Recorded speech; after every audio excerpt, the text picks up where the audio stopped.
الأحياء منهم والأموات اللهم تابع بيننا وبينهم بالخيرات إنك مجيب الدعوات إنك على كل شيء قدير اللهم صل على محمد وآل محمد. زبانوں کو معطر فرمائیں، مل کے بلند آواز سے سلام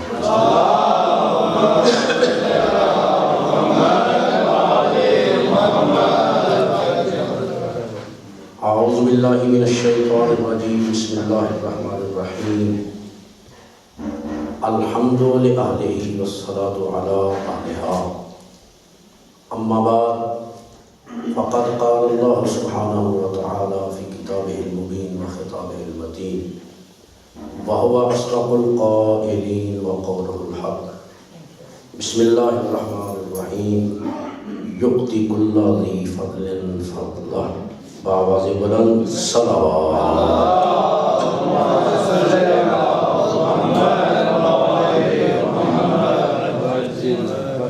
دعا ہے خالق کائنات آپ سب حضرات کا اس مقدس بارگاہ میں آنا اپنی بارگاہ کو قبول و منظور فرمائے. ذکر اہل بیت اطہار کے صدقے میں خالق کائنات جہاں جہاں اہل بیت اطہار سے محبت رکھنے والے ہیں ان کی عزت و جان و مال کی حفاظت فرمائے. دشمنان آل محمد جہاں جہاں ہیں انہیں ابلیس کو لعنت فرمائے. جن گھروں میں ذکر محمد و آل محمد ہوتا ہے خالق ان گھروں پہ اپنی رحمتیں اور برکتیں نازل فرمائے. اس عظیم ذکر کے صدقے میں خالق کائنات مومنین کو ہر دکھ درد مشکل پریشانی سے نجات عطا فرمائے. بالخصوص جتنے مومنین مریض ہیں خالق کائنات انہیں شفاء کاملہ و عطا فرمائے. جو تنگ دست ہیں خزانہ غیب سے انہیں وسیع رزق عطا فرمائے. ہماری تمام شہیدوں کو اپنی بارگاہ میں مستجاب فرمائے. علماء حق کا سایہ ہمارے سروں پہ قائم و دائم رکھے. ہمارے دلوں کو معرفت آل محمد سے منور فرمائے. شہید معنی میں اہل بیت اطہار سے ہمیں محبت کرنے والا بنائے اور وارث زمانہ کے ظہور میں تعجیل فرمائے. ہمیں امام زمانہ کے منتظرین میں شمار فرمائے. بآواز بلند صلوات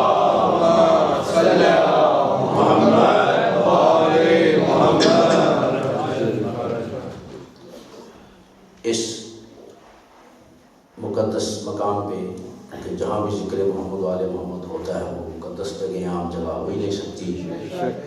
مجھے حاضری کا پہلا شرف حاصل ہو رہا ہے اور شکر گزار ہوں ان دوستوں کا جنہوں نے مجھے یہ شرف بخشا کہ میں یہاں آ کے اپنی زبان کو ذکر محمد و آل محمد سے متر کروں. میں نے آپ کے سامنے قرآن مجید کی جس آیہ مجیدہ کو تلاوت کرنے کا شرف حاصل کیا. خالق کائنات ارشاد فرماتا ہے کہ یؤتی کل ذی فضل فضلہ کہ میں خالق عظمتوں کو فضیلتوں کو ایسے تقسیم نہیں کرتا. فضیلت اسے دیتا ہوں جو اس فضیلت کے لائق ہوا کرتا ہے.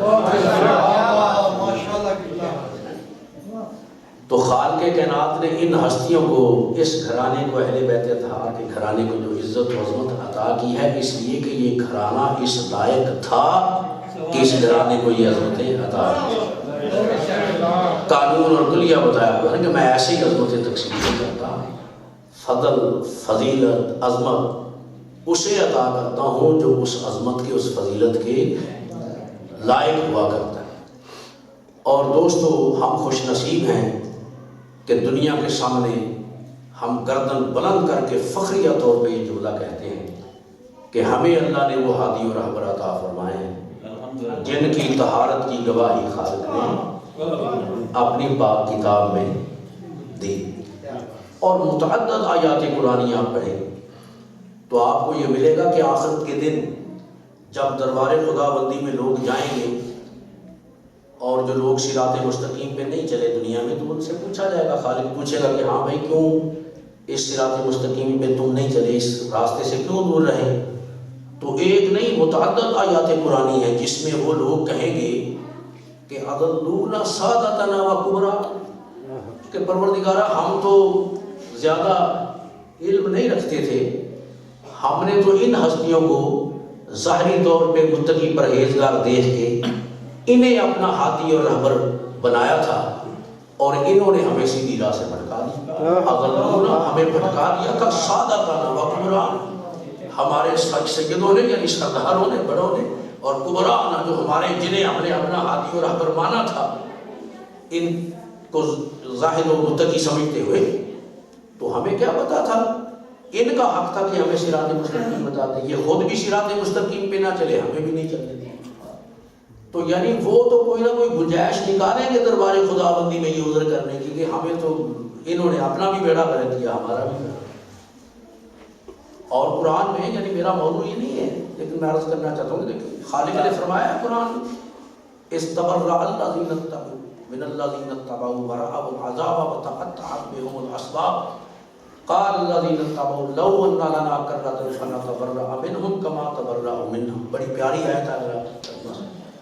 اللہ فرماتا ہے کہ قیامت کے دن کچھ ہادی، کچھ رہبر، کچھ پیشوا، کچھ پیر حضرات، کوئی مرشد بادشاہ، اللہ کی قرآن کی فصاحت و بلاغت ہے، اللہ اگر کسی ایک کا نام لے لیتا تو باقی سارے بات جاتے کہ ہمارا تو ذکر نہیں نہ کیا۔ اللہ نے وہ لفظ استعمال کیا سارے سمٹ کے جس میں آ فرمایا استبرأ الذین اتبعوا، جب تبرہ کریں گے، بیزاری کا اظہار کریں گے، نفرت کا اظہار کریں گے، کون؟ اتبعوا، جن کی اتباع کی گئی دنیا میں۔ اب اس میں سارے آ گئے، علماء کی بھی لوگ اتباع کرتے ہیں، پیران عظام کی بھی کرتے ہیں، سب کی اتباع ہی کرتے ہیں نا لوگ۔ تو جس کی اللہ فرماتا ہے دنیا میں اتباع کی گئی، ان میں کچھ ہادی، کچھ رہبر، کچھ مرشد، کچھ پیشوا ایسے ہوں گے کہ جو نفرت کا اظہار کریں گے، بیزاری کا اظہار کریں گے۔ کن سے؟ من الذین اتبعوا، ان سے جو ان کی اتباع کیا کرتے تھے۔ یعنی وہ ہادی اور رہبر قیامت کے دن اپنے ماننے والوں سے نفرت کا اور بیزاری کا اظہار کریں گے۔ وہ بیچارے پیچھے پیچھے ہوں گے، بابا جی آپ کو تو ماننا ہی آج کے دن کے لیے تھا، تو سرکار یہ آج بڑا مشکل مقام ہے، تو آپ کوئی تھوڑی ہماری طرف توجہ فرمائیں۔ تو اللہ کہتا ہے وہ نفرت کا اظہار کریں گے، دامن چھڑائیں گے، بات ہی نہیں ان کی سنیں گے۔ وَرَأَوُا الْعَذَابَ، اور اللہ فرماتا ہے پھر جو ان کے ماننے والے ہوں گے نا، وہ سامنے عذاب جہنم کو دیکھیں گے، جہنم کی تحت کی آگ انہیں نظر آئے گی۔ وَتَقَطَّعَتْ بِهُمُ الْأَسْبَابُ، اور امیدیں ساری ان کی ختم ہو جائیں گی کہ نہیں، ہادی کے انتخاب میں غلطی کی ہم نے دنیا میں، صحیح ہادیوں کو ہم انتخاب نہیں کر سکے، یہ غلطی ہوئی ہم سے۔ اللہ فرماتا ہے مایوس ہو جائیں گے ان ہادیوں سے، ان رہبوں، وَتَقَطَّعَتْ بِهُمُ الْأَسْبَابُ، ان کی ساری امیدیں ختم ہو جائیں گی، منقطع ہو جائیں گی، مایوس ہو جائیں گے۔ تو جب مایوس ہو جائیں گے نا، اللہ کہتا ہے قَالَ الَّذِينَ اتَّبَعُوا، پھر کہیں گے وہ لوگ جو ان کی اتباع کیا کرتے تھے، ان جھوٹے ہادیوں اور رہبروں کی جو اتباع کیا کرتے تھے نا، اللہ فرماتا ہے وہ کہیں گے کیا؟ لَوْ أَنَّ لَنَا كَرَّةً، اے کاش ایک مرتبہ پھر دنیا میں جانا نصیب، توجہ فرمانا، خواہش کا اظہار کریں گے، ایک کاش ایک مرتبہ پھر ہمیں دنیا میں جانا نصیب ہو جائے۔ تو پوچھا جائے گا بھائی کیوں اب دنیا میں جانے کی کیوں خواہش کر رہے ہو، کیا کرنا چاہتے ہو دنیا میں جا کے؟ تو اللہ فرماتا ہے وہ کہیں گے قال اللہ لو ان لنا کرۃ، اے کاش ہمیں ایک مرتبہ پھر دنیا میں بھیج دیا جائے، تو پھر کیا کریں گے؟ فنتبرأ منہم، پھر ہم بھی ان سے اسی طرح تبرہ کریں گے، اسی طرح ان سے نفرت کا اظہار کریں گے، کما تبرأوا منا، جیسے یہ آج ہم سے بیزاری کا اظہار کر رہے ہیں، پھر ہم بھی دنیا میں جا کے ان سے نفرت اور بیزاری کا اظہار کریں گے۔ لیکن اللہ فرماتا ہے کذالک یریہم اللہ اعمالہم حسرات علیہم، لیکن دنیا میں دوبارہ آنے کی حسرت ہی ان کے دل میں رہ جائے گی۔ وما ہم بخارجین من النار، لیکن وہ اللہ کہتا ہے میں کبھی انہیں جہنم کی آگ سے نہیں نکالوں۔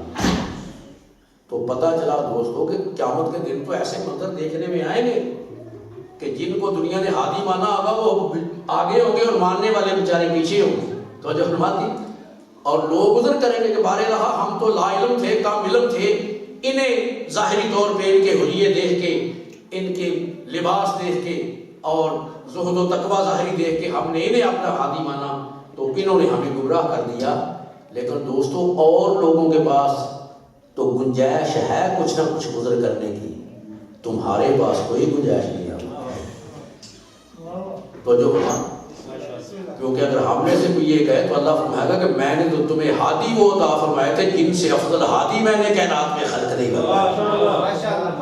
ہمارے لیے معاملہ سخت ہے کیونکہ ہم یہ عذر نہیں کر سکتے، ہم یہ نہیں کہہ سکتے کہ ہمیں علی نے نہیں سیدھے راستے میں چلنے دیا، ہمیں مولا حسین نے اللہ میں نے ان سے افضل تو ہادی پیدا ہی نہیں کیے دنیا میں، جی اتنے عظیم میں نے تجھے ہادی عطا فرمائے، اور پھر تو اس منزل کو نہ پا سکا جو تجھے پا سکا۔ ہمارے لیے منزل سخت ہے، یہ بات یاد رہے تو جو فرماتے ہیں۔ اور دوستو وہ تبلیغی جملے اس لیے کہہ رہا ہوں کہ دکھ ہوتا ہے جب خصوصاً یہ خطیب ممبر ہیں، ہم ہر جگہ جاتے ہیں تو پھر جو حالات دیکھتے ہیں آپس کے، تو آپ یقین کریں کہ دن بہ دن ہمارا وہ دل جو ہے نا وہ گھٹتا چلا جا رہا ہے، یعنی حیران ہوتی ہیں کہ کیا کہیں، کیا سلسلہ ہو جائے گا۔ اور دیکھیں کہ وہ جس نے چیلنج کیا تھا نا اللہ کے دربار میں، اس نے ابلیس نے تو جو ہے نا اس نے کہا تھا نا کہ میں گمراہ کروں گا سب کو سوائے تیرے مخلص بندوں کے، تو اللہ نے اگر ناراض نہ ہو تو میں آیت قرآن کی پڑھتا ہوں۔ اللہ نے قرآن میں فرمایا کہ لقد صدق ابلیس علیہ ظنہ، کہ ابلیس نے میرے دربار میں کھڑا کہ جو چیلنج کیا تھا اس نے تو سچ کر دکھایا۔ اللہ فرمایا، اللہ کہتا ہے اس نے سچا کر دکھایا اپنا وہ چیلنج، اس نے چیلنج کیا تھا کہ میں گمراہ کروں گا لوگوں کو، اللہ فرماتا ہے اس نے وہ لقد صدق ابلیس علیہ، اس نے سچا کر دکھایا اپنا وہ چیلنج جو کیا تھا۔ فاتبعوہ، اللہ فرماتا ہے سب اس کی اتباع کرنے لگے، الا فریقا من المؤمنین، لیکن ایک صاحبان ایمان کا گروہ تھا جس نے اس کی اتباع نہیں کیا، اور باقی سارے لوگ اللہ فرماتا ہے اس کے پیچھے چل رہے۔ اور دوستو وہ ایسا ملعون ہے، ایسا مردود ہے اللہ کی بارگاہ سے، دیکھیں کہ کیسے کیسے راستوں سے وہ لوگوں کو گمراہ کرتا ہے۔ آپ بتائیں کہ دنیا میں کتابوں میں قرآن سے افضل کوئی کتاب ہے؟ افضل ترین کتاب اللہ کا پاک کلام، سب اللہ کی بھیجی ہوئی کتابوں میں سے افضل ترین کتاب یہ ہے قرآن کریم، تو جو فرماتے ہیں۔ لیکن اللہ نے آپ کو وارننگ دی ہے کہ یہ میرا کلام ہے، دنیا کی افضل ترین یہ کتاب ہے، ذالک الکتاب لا ریب فیہ، اس میں کسی قسم کے شک و شبہ کی گنجائش نہیں ہے، لیکن اس کے پڑھنے سے پہلے بھی شیطان مردود سے اللہ کی پناہ مانگ لینا۔ سبحان اللہ قبلہ، اذا قرأت القرآن فاستعذ باللہ من الشیطان الرجیم، اللہ فرماتا ہے کہ جب قرآن کو پڑھنے لگو تو شیطان مردود سے اللہ کی پناہ مانگو، کیونکہ وہ اسی قرآن سے تمہیں گمراہ کرنے کی کوشش کرے گا۔ کتاب آئی ہے ہدایت کے لیے، لیکن اللہ فرماتا ہے نہیں، وہ اسی سے تم کو گمراہ کرنے کی کوشش کرے، اور اس نے کیا۔ اللہ نے خود قرآن جو دلوں میں ہی کثیر وجہدی میں ہی کثیرہ، اسی قرآن کو پڑھ کے بہت سے ہدایت پا جاتے ہیں اور بہت سے پٹری سے اتر بھی جاتے ہیں۔ تو دیکھیں یہ قرآن ہے، اور قرآن دو ہیں آپ کو پتا ہے، ایک قرآن صامت ہے، ایک قرآن ناطق۔ تو اگر وہ قرآن صامت سے لوگوں کو گمراہ کر سکتا ہے تو آج وہ قرآن ناطق کی وجہ سے بھی لوگوں کو گمراہ کر سکتا ہے۔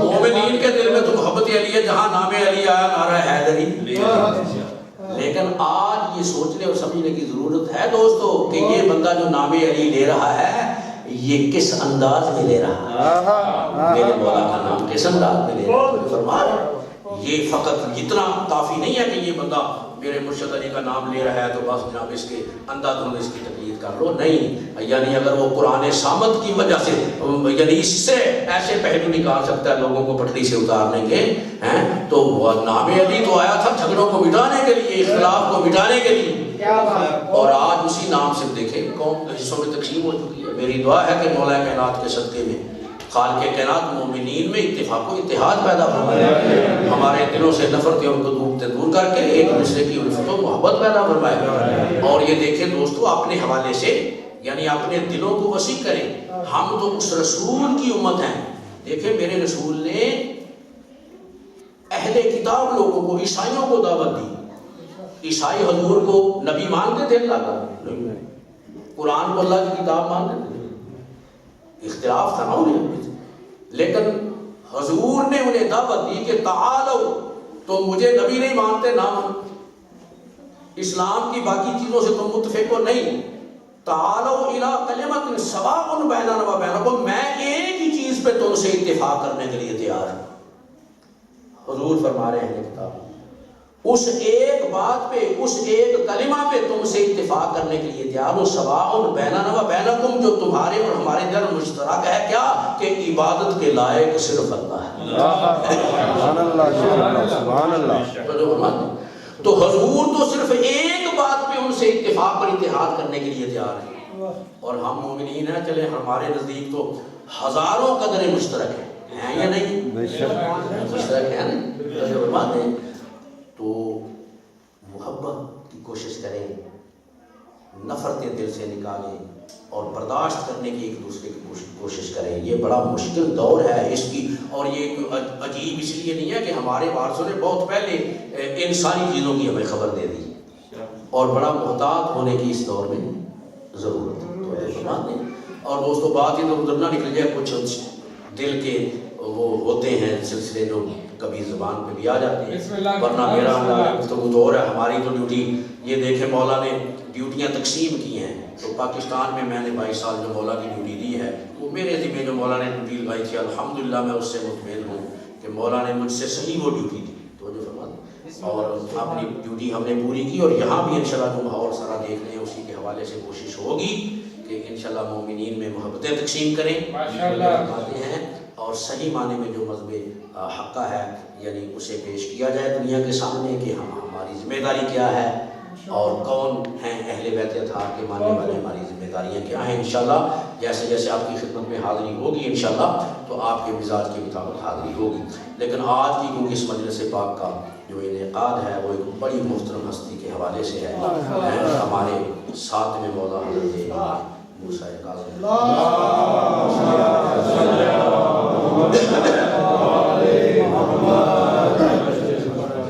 تو دیکھیں یہ ہمارے ساتویں مولا ہیں اور حضور ختمی مرتبت کے ساتویں جانشین ہیں.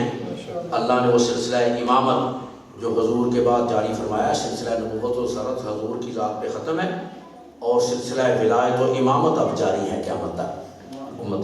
تو سلسلہ امامت کے میرے مولا ساتویں تاجدار ہیں، ہمارے ساتویں امام ہیں، اور ہمارا یہ ایمان ہے اور بے انتہا مرتبہ علماء سے آپ یہ حدیث پاک سن بھی چکے ہیں کہ اولنا محمد، اوسطنا محمد، آخرنا محمد، کلنا محمد، کہ یہ سارے کے سارے تمام صفات ان میں مشترک ہیں. جو علم پہلے کا ہے وہی آخری کا، جو شجاعت پہلے کی ہے وہی سب کی ہے، تو سب صفات میں یہ مشترک ہے. تو اللہ نے جو امامت کی نشانیاں بتائی ہیں، علامات جو ہیں امامت کی، کہ ہر بندہ امام نہیں ہو سکتا. پہلی تو نشانی امام کی یہ ہے کہ وہ سلسلہ امامت جسے قیامت تک جاری و ساری رہنا ہے، تو یاد رکھیں وہ امام بنانے کا اختیار اللہ نے بندوں کو نہیں دیا. اللہ نے امام بنانا ہے جسے بھی بنانا ہے، اور ہم ان اماموں کو مانتے ہیں جنہیں اللہ نے امام بنا کے بھیجا ہے دنیا میں. اور جنہیں اللہ نے امام بنا کے بھیجا ہے تو ان کی پھر کچھ علامات ہیں. ہر بندے میں وہ علامات نہیں ہیں. مثلا پہلی اس میں عصمت شرط ہے کہ امام معصوم ہوتا ہے. تو جو فرما رہے ہیں، اور میں آج ہی ایک کتاب مجھے ملی تھی، میں اس کا مطالعہ کر رہا تھا، تو ہمارے اہل سنت و جماعت بھائیوں کے بڑے عالم دین مفسر قرآن میں علامہ واحد الزمان، تو انہوں نے یہ آیت تطہیر کے ضمن میں لکھا کہ یہ آیت تطہیر یہ بتا رہی ہے کہ جن ہستیوں کی شان میں یہ آیت تطہیر نازل ہوئی ہے، اولاً تو یہ عصمت ان کی ثابت ہو رہی ہے، اور جو چلے اگر عصمت نہ بھی ثابت ہو، وہ معصوم نہ بھی ہو تو محفوظ ضرور ہے. تو جو فرمان تو یعنی معصوم عصمت ہونا یہ شرط ہے ہمارے مذہب حقہ میں. امام کے لیے معصوم ہونا لازمی. اور دوسرے ان پہ جو بھی امام ہوتا ہے اپنے دور میں، اس سے بڑا کائنات میں کوئی عالم نہیں ہوتا. علم خاصہ ہے امامت کا. اسی لیے اللہ نے قرآن میں جو امامت کی نشانی بتائی ہے وہ یہی نا، کل شیء احصیناہ فی امام مبین، کہ حق کا امام وہ ہوتا ہے جس کے سینے میں کل کائنات کے علم کا احصاء کر دیا جائے. کائنات کی ہر چیز کا علم جس کے سینے میں موجود ہو وہ حق کا امام ہوتا ہے. اور آپ ہمارے جتنے ائمہ ہیں ان کے حالات زندگی اگر پڑھیں تو پھر جو علم ان سے چھلکتا ہوا نظر آتا ہے وہ کائنات میں کسی اور دروازے سے ہمیں نظر نہیں آتا. توجہ فرما. بے انتہا واقعات ہیں ان ہستیوں کے حوالے سے. اور پہلی بات تو یہ ہے کہ زہد و تقویٰ کے حوالے سے، یعنی امام کی عبادت کا انداز بھی پھر جدا گانا ہوتا ہے. ان کا بچپنا عام بچپنے کی طرح نہیں ہے. میں نے اپنے اس مولا کے حوالے سے یہ پڑھا کہ ایک مومن آیا میرے چھٹے مولا کی بارگاہ میں کہ آپ کے بعد ہمارے وارث اور امام کون ہے؟ تو مولا نے فرمایا کہ ابھی اندر سے میرا شہزادہ جو آئے گا نا وہی میرے بعد تمہارا وارث ہے اور امام. تو اس ظاہری طور پہ یعنی بچپنا تھا میرے ساتویں مولا کی، تو آپ آئے تو آپ کے پاس بکری کا ایک چھوٹا سا بچہ تھا. دیکھیں ہمارے بچے تو کھیلوں میں مصروف ہوتے ہیں، لیکن یہ ان کے بچپن کا بھی انداز ہے کہ اب وہ بکری کا بچہ ہے، اسے باہر لا کے شیر میں میرے مولا اس کے گھٹنے زمین پہ ٹیک کے اس کا سر پکڑ کے زمین پہ لگا کے کہتے ہیں کہ اسجد لرب العالمین، سجدہ کر اس رب کے لیے جو عالمین کا رب ہے. تو یعنی ان کے کھیلنے کا انداز بھی، کھیل میں بھی توحید سکھا رہے ہیں کہ سجدہ کر اس رب کو جو عالمین کا رب ہے. اور دوستو اس امام کی یعنی عبادت کا انداز میں حیران ہوا کتاب میں پڑھ کے. علامہ باقر مجلسی علیہ الرحمہ نے اپنی کتاب بہار الانوار کی 7ویں جلد جو خصوصی میرے مولا کے حوالے سے لکھی ہے اس میں یہ روایت تحریر ہے کہ یہ فضل بن ربی اس کے قید خانے میں بھی میرے مولا رہے ہیں اور آخری پھر جس کے رہے وہ سندھی بن شاہد ہے.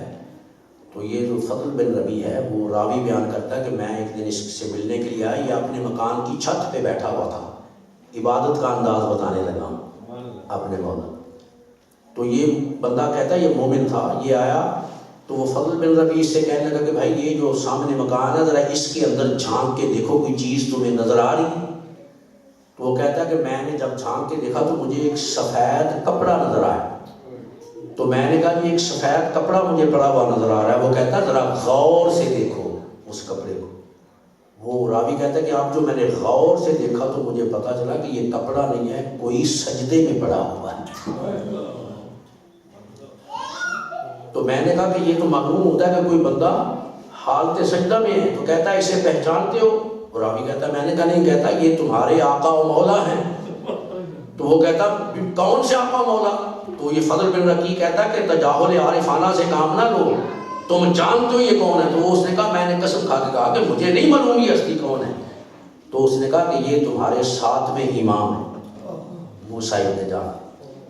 اور وہ کہتا ہے کہ جب سے یہ اس قید خانے میں آئے ہیں تو میں یہی دیکھ رہا ہوں، ان کا معمول ہے کہ صبح کی نماز کے بعد یہ تعقیبات میں مشغول رہتے ہیں طلوع آفتاب تک، مسلسل تعقیبات میں مصروف رہتے ہیں. اور جیسے ہی طلوع آفتاب ہوتا ہے تو یہ سجدے میں چلے جاتے ہیں اور اسی طرح سجدے میں پڑے رہتے ہیں یہاں تک کہ زوال کا وقت ہو جاتا ہے. اور ایک بندہ مقرر ہے انہیں بتانے پہ کہ مولا زوال کا وقت ہو گیا ہے. تو جب وہ بندہ آ کے کہتا ہے نا کہ مولا زوال کا وقت ہو گیا تو پھر یہ سجدے سے سر اٹھاتے ہیں اور اسی وضو سے نماز ظہر ادا فرماتے ہیں، جس سے پتہ چلتا ہے کہ یہ سجدے میں تھے، سوئے نہیں تھے. تو جو فرمایا اسی وضو سے نماز ظہر ادا فرماتے ہیں، پھر کچھ دیر تعقیبات پڑھتے ہیں، پھر نماز عصر کا وقت داخل ہو جاتا ہے، اسی وضو سے نماز عصر ادا فرماتے ہیں اور کچھ تعقیبات پڑھنے کے بعد پھر سجدے میں چلے جاتے ہیں یہاں تک کہ غروب آفتاب کا وقت ہو جاتا ہے. اور پھر وہ شخص بتاتا ہے آ کے کہ مولا غروب آفتاب ہو گیا ہے. تو پھر یہ سجدے سے سر اٹھاتے ہیں اور اسی وضو سے مغرب کی نماز ادا فرماتے ہیں، پھر کچھ دیر تک تعقیبات میں مصروف رہتے ہیں اور پھر نماز عشاء کا وقت داخل ہو جاتا ہے تو اسی وضو سے نماز عشاء ادا فرماتے ہیں. اور اس کے بعد جو کچھ آپ کو کھانے کے لیے بھیجا جاتا ہے اس سے افطار کرتے ہیں، یعنی سارا دن روزے میں ہوتے ہیں امام. افطار کرنے کے بعد پھر تعقیبات میں مصروف ہو جاتے ہیں اور اس کے بعد پھر اٹھتے ہیں اور تجدید وضو فرماتے ہیں اور پھر اللہ کی عبادت میں مصروف ہوتے ہیں اور پھر کچھ دیر کے لیے سو جاتے ہیں. اور پھر اٹھ کے تجدید وضو فرما کے پھر اللہ کی عبادت میں مصروف ہو جاتے ہیں یہاں تک کہ نماز فجر کا وقت ہو جاتا ہے. تو یہ انداز ہے ہمارے مولا کی عبادت کا. تو جو فرمائیں کہ مولا اور امام تو اس قدر اللہ کی بارگاہ میں سجدہ ریز ہو اور ہم ویسے نماز کا نام آ جائے تو پریشان ہو جائیں اور گھبرا جائیں. تو جو بات نہیں یعنی کچھ اور یہ بات یاد رکھیں جو بندہ ایک طویل عرصے تک اللہ کی بارگاہ میں سجدہ نہ کرے وہ شرک کی منزل تک بھی پہنچ جاتا ہے. تو جو فرماتے ہیں ضرور اللہ کی بارگاہ میں سجدہ کرے کہ کم از کم شرک کے زمرے میں ہم شامل نہ ہو جائیں. تو جو فرماتے ہیں اور ایک آدھ بات میں مولا کے علم کے حوالے سے کروں گا. میں یہ چاہتا ہوں کہ زیادہ آج مولا کی مصیبت کی بیان کی جائے. کل انشاءاللہ پھر آپ کی بارگاہ میں حاضری ہوگی تو انشاءاللہ آپ کے مزاج کے مطابق حاضری ہوگی. علم کے حوالے سے کسی بھی امام کے علم کا جب ذکر آتا ہے تو میں نے پہلے عرض کیا ہے کہ سب علم میں برابر ہے, کسی کے علم میں کمی نہیں. لیکن اس مولا کے حوالے سے خصوصی طور پہ مجھے ایک واقعہ ملا کہ اسی ملعون کا دور ہے ہارون رشید کا. تو اس کے دور میں 500 عیسائی علماء انہوں نے آپس میں میٹنگ کی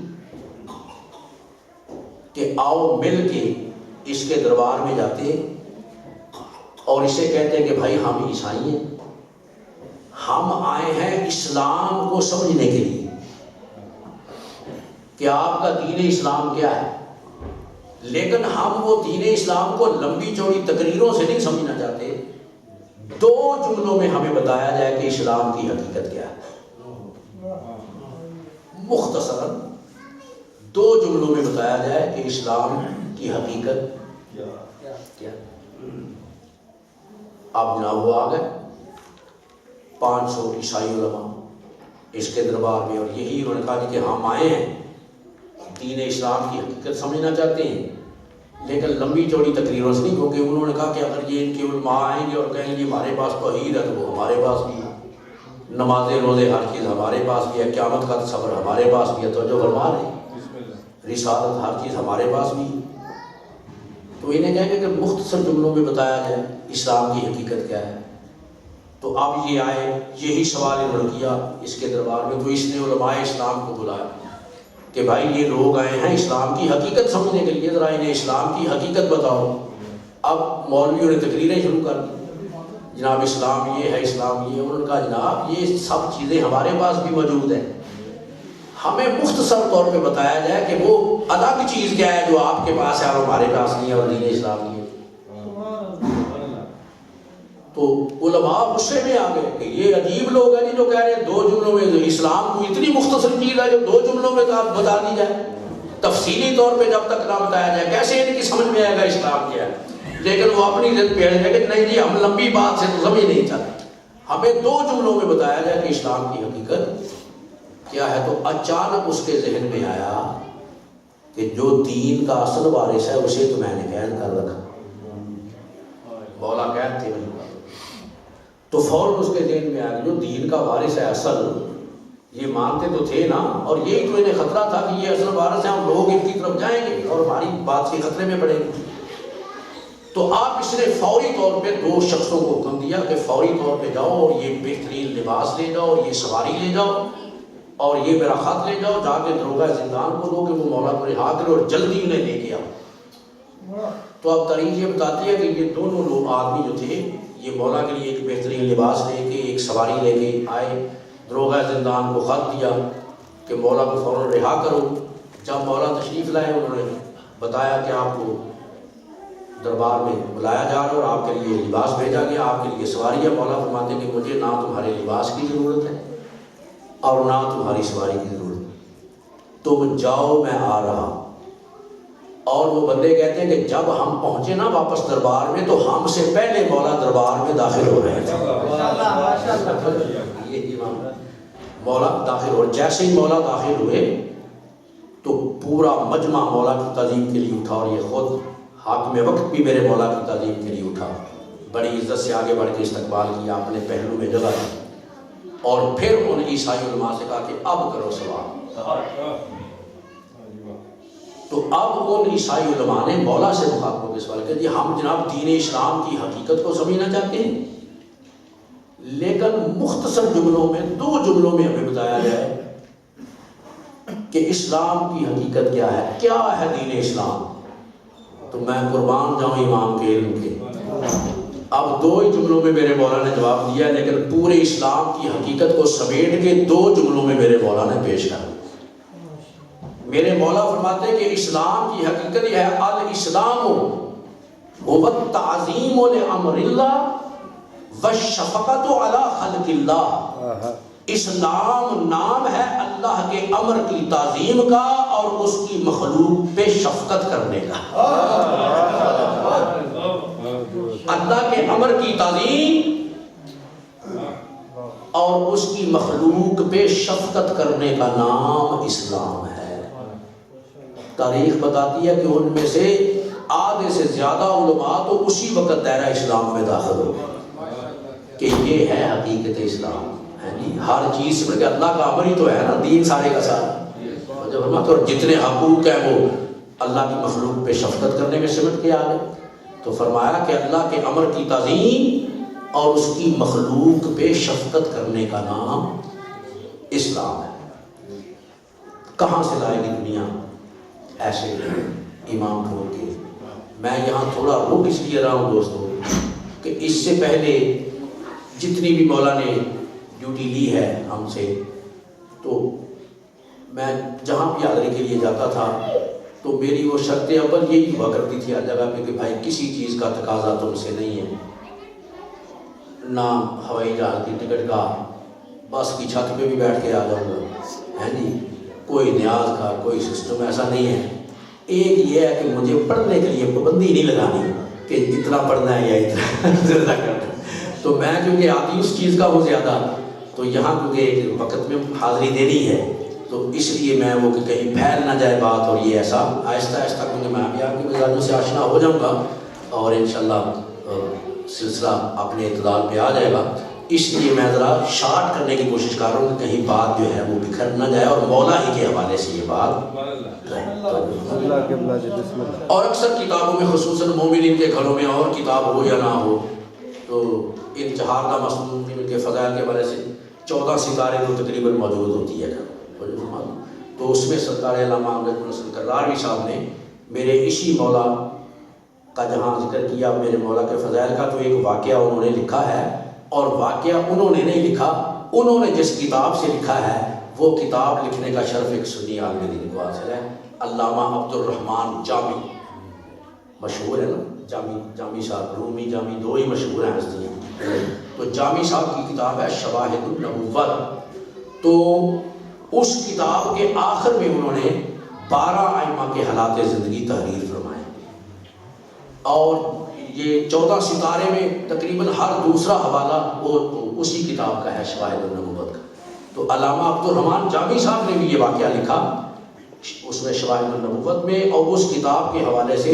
14 ستارے میں سرکار علامہ نجم الحسن کراری صاحب نے لکھا کہ شفیق بلخی نامی ایک مومن ہے، وہ یہ روایت کرتا ہے کہ ہمارا قافلہ حج کے لیے آ رہا تھا، تو میں نے دیکھا کہ قافلے میں ایک نوجوان ہے دبلا پتلا سانولے رنگ کا، جس کے لباس سے ثابت ہوتا تھا کہ یہ طبقہ صوفیہ سے تعلق رکھتا ہے، تو میرے ذہن میں یہ خیال آیا کہ یہ جو طبقہ صوفیہ سے تعلق رکھنے والے لوگ ہیں نا، یہ دوران سفر اکثر قافلے والوں پہ بوجھ بنے رہتے ہیں، اور میرا یہ کام کر دینا، میرا یہ کام کر دینا، تو میرے دل میں خیال آیا کہ میں اسے نصیحت کرتا ہوں کہ بھائی اگر آپ ہمارے قافلے میں شامل ہو ہی گئے ہیں تو مہربانی کرنا ہمارے لیے بوجھ نہ بننا، پریشانی نہ بننا ہمارے لیے، یہ اس کے دل میں خیال آیا، اور جیسے ہی وہ یہ ارادہ لے کے میرے مولا کے قریب آیا، تو اس سے پہلے کہ وہ میرے مولا کے قریب آتا، اس نوجوان کے قریب آتا، تو اس نوجوان ہستی نے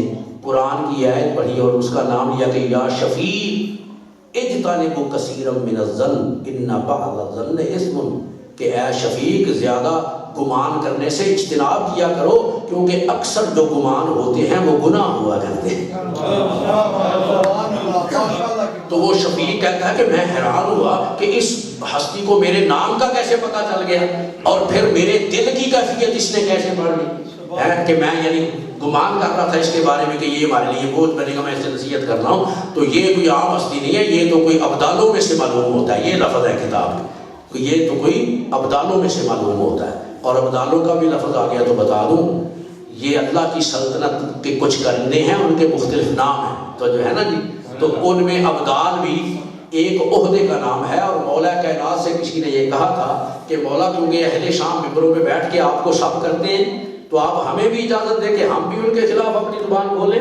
تو امیر کائنات نے فرمایا کہ نہیں، میں تمہیں ایسا کرنے کی اجازت نہیں دے سکتا، کیونکہ میں نے اللہ کے نبی کو یہ فرماتے ہوئے سنا کہ الابدال فی الشام وہو 40 رجال، کہ شام میں ابدال رہتے ہیں جو 40 مرد ہیں۔ اور جو لوگ زیارت کر کے آئے ہیں شام کی، شاید وہ گئے ہوں گے جہاں مصلی 40 جگہ ہے، بہت اونچا 2.5-3 گھنٹے کا سفر ہے پہاڑ پہ، اس کے اوپر جگہ ہے مصلی 40، وہاں 40 محرابیں بنی ہوئی ہیں۔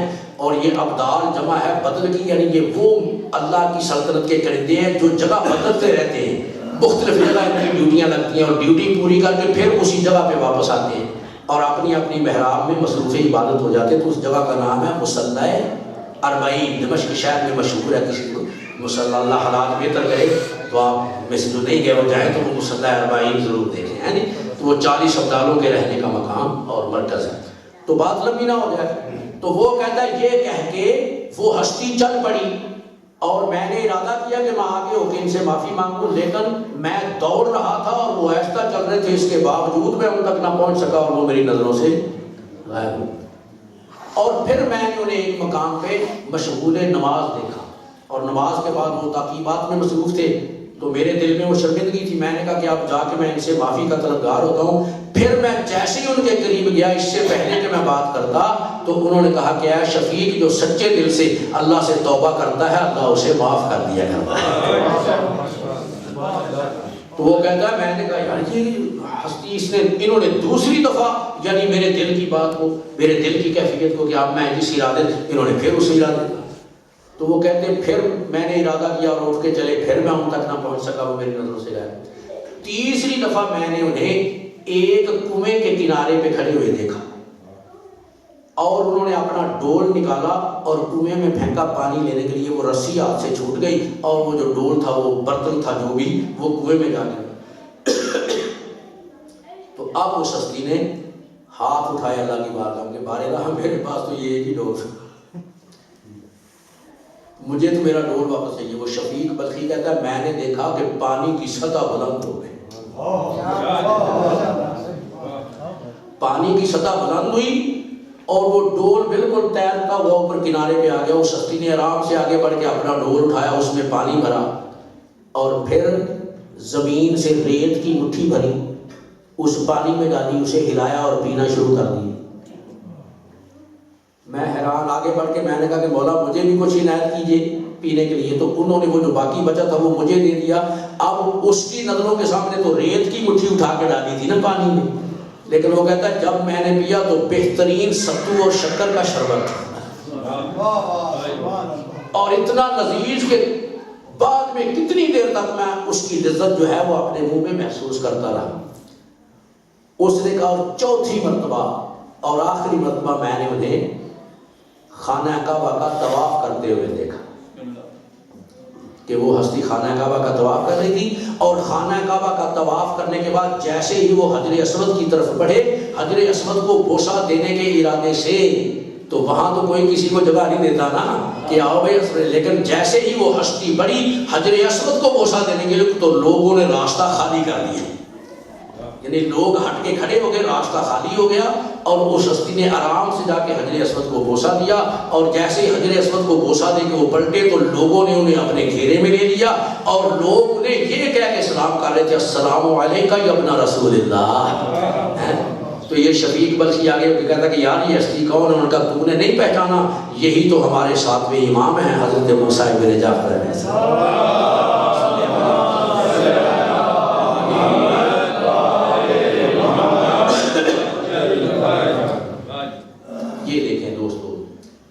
کم ملے گی ایسی ہستیاں آپ کو۔ اور اسی حوالے سے مجھے پیر نصیر الدین نصیر صاحب کا ایک شعر یاد آ رہا ہے، تو مولا حسین کے حوالے سے انہوں نے کہا، لیکن یہ سارے حسین سارے ایک ہیں نا، تو جب باتیں تو بات انہوں نے بڑی بڑی لکھی. وہ کہتے ہیں کہ حب شبیر نہیں ہے تو عبادت ہے حرام.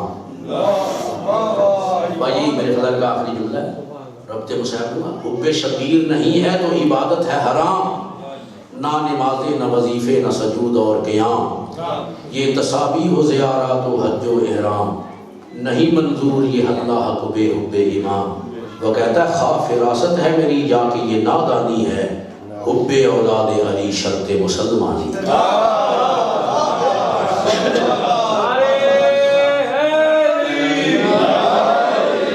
اور اس کے بعد وہ فرماتے ہیں کہ حسین وہ ذاتبال ہے، وہ کریم ہے کہ جھولیاں سب کی عنایات سے بھر دیتا ہے. جھولیاں سب کی عنایات سے بھر دیتا ہے، بے زبانوں کو زبان سیف اثر دیتا ہے. وہ کہتے دیدہ کور کو اعجاز نظر دیتا ہے، اور نخل امید کو بخشش کے صبر دیتا ہے. اور وہ کہتے سروشیوں کی جو بات کرنی چاہتا تھا، سروشیوں کے درے ناز پہ خم ہوتے ہیں، ایسے انسان رسولوں میں بھی کم ہوتے ہیں.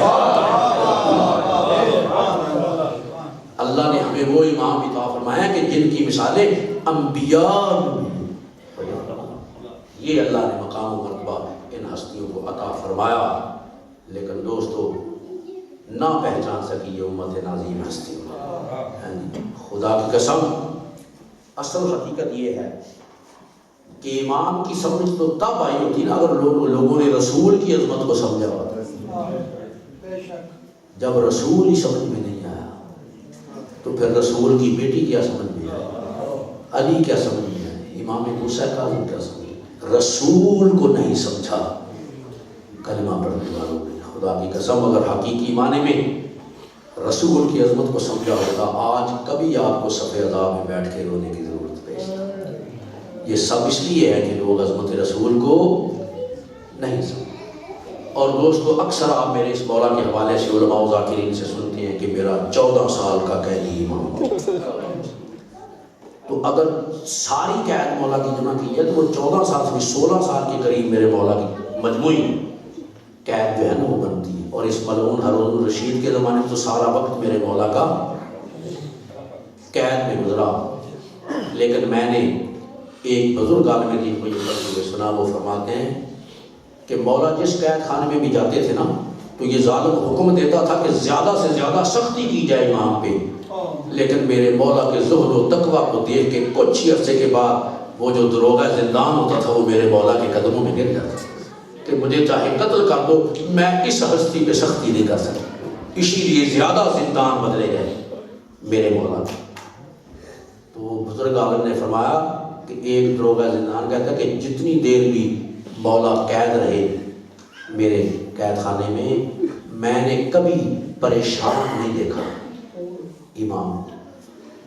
جب بھی دیکھا اس حال میں کہ سر سجدے میں ہے اور امام اللہ کا شکر ادا کرنے کے بارے کہا تیرا شکر ہے تو نے میں نے عبادت کے لیے تو نے مجھے تنہائی عطا فرمائی. ہر حال میں اللہ کا شکر کرنے والا امام. لیکن دوستو ایک رات ایسی آئی ہے، پوری ذمہ داری سے میں حوالے سے یہ بات کر رہا ہوں کہ مولا پریشان ہوئے. یہ 24 اور 25 رجب کی درمیانی رات، اور اس وقت میرے مولا جس دروغے کے زندان میں تھے وہ یہ کہتا ہے، یہ بعض کتابوں میں تو اسی فضل بن ربیع کا واقعہ مل رہا ہے کہ اس نے کہا کہ مولا میں نے تو آپ کو کبھی پریشان نہیں دیکھا، لیکن آج میں آپ کے چہرے پہ بڑا اس طرح بڑی پریشانی دیکھ رہا ہوں. تو مولا رو کے فرماتے ہیں کہ اے فضل جب شریف اجڑ رہے ہوں تو سب راہ نہیں پوچھتے. تو یہ کہتے ہیں میں نے کہا مولا تجھے واسطہ تیری دادی زینب کی چادر کا مجھے بتا آپ پریشان کیوں ہیں. تو مولا رو کے فرماتے کہ اے فضل یاد رکھ میں امام ہوں. امام وہ ہوتا ہے جس کے سامنے کوئی حجاب نہیں ہوتا. میں قید خانے میں ہوتے ہوئے بھی اپنے گھر کے حالات کو دیکھ کر میں کہ جتنا عرصہ قید رہا ہوں اس عرصے میں بہت سی عیدیں آئی ہیں، اور میں دیکھتا رہا ہوں کہ عید کے دن مدینے کے ہر گھر میں عید کی تیاری ہوتی تھی. میری بیٹیاں عید کے دن بھی بال کھول کے میرا اور اے فضل آج میں پریشان پریشان رہا، آج میری زندگی کی آخری رات ہے اور میں آج بھی بیٹیوں کو بڑے پریشانی کے حالوں میں دیکھ رہا ہوں، اور میں بیٹیوں سے الوداع کرنے کے لیے اور اپنے بیٹے کو اسرار امامت ودیت کرنے کے لیے مدینے جانا چاہتا ہوں۔ تو میں نے پڑھا کتاب میں کہ یہ فضل کہتا کہ مولا قید خانے کی چابی میرے پاس نہیں ہے۔ مولا فرماتے ہیں کہ اے فضل تجھے معلوم نہیں کہ ہم پابند نہیں ہیں، ہم تو اللہ کی مشیت کے پابند ہیں، ہم چابیوں کے محتاج نہیں ہیں۔ پریشان نہ ہو جانا، میں صبح کی نماز آ کے زندان میں ادا کروں گا۔ یہ کہتا ہے مولا نے نعرہ تکبیر بلند کیا، کڑیاں زمین پہ گر گئیں، قید خانے کا دروازہ کھلا اور مولا میری نظروں سے غائب ہو۔ اور پھر حسب وعدہ نماز فجر سے پہلے میرے مولا واپس تشریف لائے۔ اب کیا مدینے میں وصیتیں کی ہوگی میرے مولا امام رضا کو، بس میرے مولا آئے اور اسی رات میرے مولا کو زہر دی گئی، اور اس زہر کے اثر سے تاریخ بتاتی 3 دن تک میرے مولا تڑپتے رہے۔ اور دوستو یہاں تک کتاب میں ملتا ہے کہ میرے مولا کو جب زہر دی گئی نا اور اس زہر کے اثر سے میرے مولا تڑپنے لگے، تو اسی عالم میں میرے مولا نے اس ملعون کو ہارون کو ایک خط لکھا، اور وہ سنیں کہ اس خط میں کیا لکھا۔ میرے مولا نے فرمایا کہ تو نے میرے اوپر ظلم کی انتہا کی ہے، جو ہو سکا تو نے میرے اوپر ظلم کروایا ہے، لیکن ظلم اب میں دنیا سے جانے والا ہوں، آخر میں میرے اوپر ایک احسان کر کے کہ یہ قید خانہ انتہائی تنگ ہے، تو نے مجھے زہر دلوا دیا، میں جی بھر کے تڑپ نہیں سکتا، مجھے یہاں سے نکال کے کسی کھلے قید خانے میں ڈال، میں جی بھر کے تڑپ سکتا۔ اللہ اکبر، اللہ اکبر۔ اور دوستو تاریخ یہ بتاتی ہے کہ اس نے ایک طبیب کو بھیجا قید خانے میں، لوگوں کو یہ تاثر دینے کے لیے کہ طبیب بتائے آگے کہ مولا تبھی موت مرے ہیں، کوئی زہر وغیرہ انہیں نہیں دی گئی۔ تو یہ آیا اور اس نے بار بار میرے مولا سے کہا کہ آپ کا کیا حال ہے؟ تو میرے مولا فرماتے میرا حال دیکھنا چاہیے۔ تو میرے مولا نے اپنی بند مٹھی کو کھولا ایسے، تو وہ طبیب تھا نا چہرے پہ ماتم کرنے لگا، وہ کہتا ظالموں نے جو ظلم تم نے اس پہ کیا ہے۔ وہ میرے مولا کے ہاتھ کی کیفیت کو دیکھ کے سمجھ گیا کہ انہیں انتہائی تیز زہر دیا گیا ہے۔ اور دوستو اسی زہر کے اثر سے میرے مولا کی شہادت ہوئی۔ اور رونے کی بات تو یہ ہے کہ دنیا میں لوگ بیٹیاں مانگتے ہیں، بیٹیاں، اور یہاں تک بھی تفاسیر میں ملتا ہے کہ ابراہیم خلیل اللہ نے اللہ سے التجا کی تھی کہ مجھے ایک بیٹی بھی عطا کر۔ تو خالق نے پوچھا تھا کہ میرا خلیل بیٹی کیوں مانگتا ہے؟ تو عرض کی بار الہ جب مر جاؤں تو میرے سرہانے بیٹھ کے رہے۔ وہ جنازے اچھے نہیں لگتے جن کے سرہانے بیٹیاں رونے والی موجود نہ ہوں۔ تو میں کہتا ہوں میرے امام آپ کا اپنا مقدر ہے، 18 بیٹیاں مدینے میں موجود تھی، تیری میت پہ کسی بیٹی کو رونے کا موقع نہ ملا۔ اور میں کہتا ہوں میرے مولا آپ کی اپنی قصہ تاریخ بتاتی کہ 19 بیٹے مدینے میں موجود تھے، لیکن 4 مزدور میرے مولا کا جنازہ اٹھائے۔ اور اگادروں میرے مولا کا جنازہ یہ ظالم نہ پورے بغداد بھی انہوں نے میرے مولا کا جنازہ رکھا۔ اور تاریخ یہ بھی بتاتی ہے کہ جب یہ ملعون میرے مولا کا جنازہ لے کے جا رہے تھے تو بڑے بے حیائی کے الفاظ میرے مولا کی شان میں کہ آؤ دیکھو یہ فلاں کا جنازہ ہے، بے ادبی کے الفاظ میرے مولا کی شان میں ادا کر رہے تھے۔ اور پورے بغداد میں ایک ضعیفہ مومنہ تھی جو جنازے کے پیچھے ہائے غریب، ہائے مظلوم، ہائے امام کر کے روتی بھی جا رہے ہیں۔ اور تاریخ بتاتی ہے کہ سلیمان بن جعفر یہ رشتے میں اسی کا عزیز تھا، اس ملعون کا حاکم وقت کا، تو یہ شکار سے واپس آ رہا تھا، یہ بھی مومن تھا، اس مومنہ کو پہچانتا تھا۔ اس نے کہا مومنہ تیرا کون سا بیٹا مر گیا ہے؟ تو یہ کہتی سلیمان تجھے تو شکار سے فرصت نہیں، میرا بیٹا نہیں، میرا بیٹا مرا ہوتا میریاں بیٹیاں موجود ہوتی ہیں، ایسے غربت کے عالم میں میرے بیٹے کا جنازہ نہ اٹھایا جاتا، یہ تو زہرا کے بیٹے کا جنازہ ہے جس کے ساتھ یہ جلدی سے گھوڑے سے اترا، اس نے کہا یہ تو امام کا جنازہ ہے، فرزند زہرا کا جنازہ ہے۔ اب پہلے مومنہ اکیلی تھی، اب یہ بھی رونے لگا، دونوں رو رہے ہیں، ہائے غریب، ہائے مظلوم، ہائے امام۔ یہ دونوں میرے مظلوم امام کا ماتم کر رہے تھے آزاد اور پوری ذمہ داری سے، یہ کتابوں میں واقعات موجود ہیں۔ اچانک پردہ غیب سے ایک آواز آئی، الحجاب الحجاب الحجاب، پردہ پردہ پردہ۔ یہ مومنہ کہتی ہے کہ سلیمان تم اٹھ کے یہاں سے دور چلے جاؤ، معلوم ہوتا ہے اس میت کے وارث آ گئے، معلوم ہوتا ہے اس میت کے رشتہ دار آ گئے۔ آزاد آسمان سے نور کی ہماری اتری، اور ایسا مستند کتابوں میں موجود ہے، کوئی امام دنیا سے نہیں گیا کہ جس کے رونے کے لیے سارے امام اسے استقبال کرنے کے لیے نور کی ہماری اتری، اور اس میں سے کچھ پردہ دار مستورات اتری۔ ایک بیوی تھی جس کا ایک ہاتھ پہلو میں تھا، ماتھے میں موت کی، یہ چاروں بیویاں آ کے میرے مولا کی میت کے ارد گرد بیٹھ گئی۔ یہ بیوی میرے مولا کی پیشانی کو بوسہ دیتی ہے، مولا رو کے کہتے ہیں کون ہے میری پیشانی کو چومنے والی؟ آواز ہے مجھے پہچان، میں تیری دادی زہرا ہوں، مجھے قبر میں بھی مسلمانوں نے آرام نہیں کرنے دیا، ماں اپنے بیٹے کی میت میں رونے کے لیے آئی۔ اور آزاد اور آخری جملے سن لینا، ہشتیں آتی نہیں میرے مولا کے لیے، پھر مرد بھی آئے، رسول خدا بھی آئے، مولا علی بھی آئے، سب آئے میرے مولا مظلوم امام کی میت پہ، اور اچانک کڑیوں کے جھنکار کی آواز ہے۔ پتہ اب کون ہے؟ میرا شام کا قیدی امام، میرے چوتھے امام۔ کڑیوں کے جھنکار کی آواز آئی اور میرے مولا نے اٹھ کے تعظیم کرنے کی کوشش کی۔ میرے مولا سجاد نے فرمایا کہ بیٹا تجھے تعظیم معاف ہے، تو بڑا زخمی ہے۔ میرے مولا چلتے چلتے بیٹے کے قریب آئے، میرے مولا امام موسیٰ کاظم نے عرض کی دادا سجاد، دادا آپ نے بھی قید گزاری اور دادا میں بھی قید گزار کیا ہوں، دادا آپ نے 1 سال کی قید گزاری تھی، میں 14 سال کی قید۔ میرے مولا سجاد نے رو کے فرمایا کہ کاظم بیٹا اس میں شک نہیں کہ تو نے بڑی لمبی قید گزاری، بڑی مشکل قید گزاری، لیکن کبھی اپنی قید کا میری قید کے ساتھ مقابلہ نہ کرنا۔ تیری قید میں اور میری قید میں زمین و آسمان کا فرق ہے۔ دادا کیا فرق ہے؟ فرمایا تو مدینے سے چلا تو اکیلا تھا، میں نے شام کے زندان میں سکینہ کے کڑیوں والے ہاتھوں سے میں نے سکینہ کا میت اٹھایا۔ اور دوستو آخری جملہ سن لینا کہ میرے مولا کا میت تو یہ 4 مزدور اٹھا کے چلے تھے نا، لیکن پھر جب مومنین کو بغداد میں پتا چلا کہ جو پلے بغداد پہ جنازہ رکھا گیا یہ عام ہستی کا نہیں ہے، 7ویں امام کا جنازہ ہے، تو مومنین نے آ کے ان ظالموں سے جنازہ چھینا۔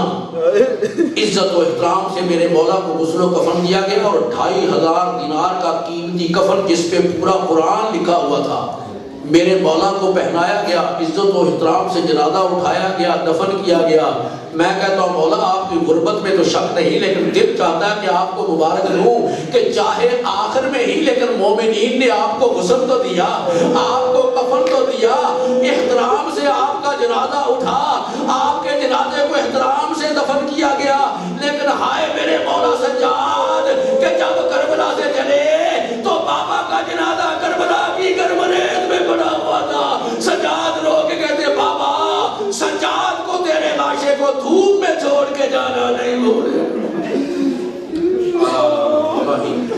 الا قوم الظالمین فسيعلمون الذين ظلموا أي منقلب ينقلبون۔ ہماری مسلم والد اپنی بارگاہ میں قبول فرما۔ میرے مولا کی مظلومانہ شہادت کے صدقے میں میرے خالق مالک مومنین کی آنکھوں سے جو آنسوائیں ہیں ہماری اخروی نجات کا ذریعہ قرار فرما۔ سوائے غم حسین کے دنیا کا کوئی غم نہ دکھا۔ میرے خالق مالک جن گھروں نے ذکر محمد والے محمد ہوتے اور گھروں میں اپنی رحمتی اور برکت نازل فرما۔ میرے خالق میرے مولا اعظم کے عزاداروں کی بانیان مجالس کی میرے خالق مالک یہ صحیح اپنی بارگاہ میں قبول و منظور فرما۔ میرے خالق مالک کو کریم ہے سب مومنین کو حج و زیارات کا شرف عطا فرما۔ وارث زمانہ کے ظہور میں تعجیل فرما۔ ہمیں امام